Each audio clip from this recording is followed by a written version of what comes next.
Hello everyone. তো তোমরা সবাই কেমন আছো? আশা করি খুবই ভালো আছো। এটা ছিল একটা ছুটির দিনকার ভিডিও। তো ঘুম থেকে উঠেই ছেলেকে একটু দুধ বিস্কিট দিলাম আর আমার জন্য একটু চা করে নিলাম। নিয়ে চাটা খেয়ে সোজা চলে এসেছি রান্নাঘরে। যেহেতু নিরামিষ পড়ে গেছে, তো এখানে মশলাপত্র সবই করেছি।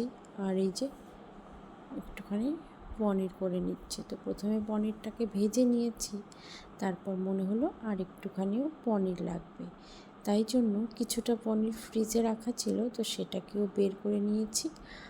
নুন হলুদ মাখিয়ে এখন এই বাকিটুকু রান্না করে নিব। তো রান্নাবান্না সেরে এইদিকে বেরিয়ে পড়েছি। তো কোথায় বেরিয়ে পড়েছি নিশ্চয়ই তোমরা জানতে চাচ্ছ। তো আস্তে আস্তে করে জানতে পারবে, তোমরা আমার সাথে থাকো। এটা তোমাদের জন্য সারপ্রাইজ।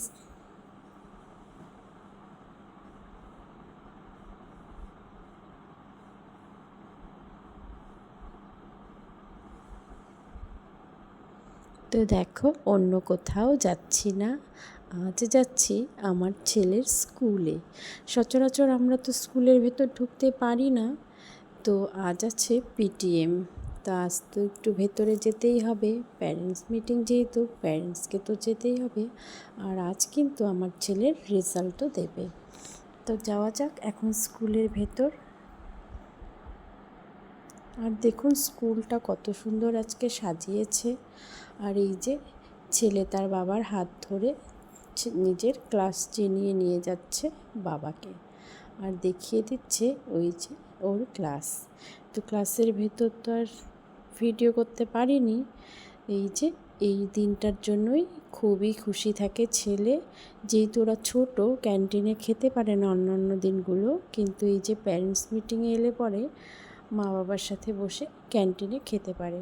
তো ছেলে নিয়ে নিয়েছিল চাউমিন আর আমি নিয়েছিলাম মোমো। এখানে কিন্তু যা খাবে সবই ভেজ। তো আমরা খেয়েও নিচ্ছিলাম, আর যেহেতু আমাদের নিরামিষ চলছে তো ভালোই হয়েছে, নিরামিষ মোমো নিয়ে নিয়েছি আর চাউমিন। আর ওদের স্কুলে ছিল সায়েন্স এক্সিবিশন, তো সেই জন্যই আমরা একটু ঢুকে পড়েছি এক্সিবিশন হল রুমে। তো ওখানেই একটু ঘুরে ঘুরে দেখছিলাম। বাচ্চারাও খুব সুন্দর ভালো করে বুঝিয়ে দিচ্ছিল কোনটা কীভাবে ওরা তৈরি করেছে, কী করেছে না করেছে সবটাই। তো একটু অনেক স্টুডেন্ট ছিল, তাদের নিজেদের তৈরি জিনিস নিয়ে, তো সবটাই তো শেয়ার করা সম্ভব হয়নি। যেটুকু যেটুকু সম্ভব হয়েছে তো আপনাদেরকে একটু দেখার সুযোগ করে দিলাম, আপনারাও একটু দেখুন।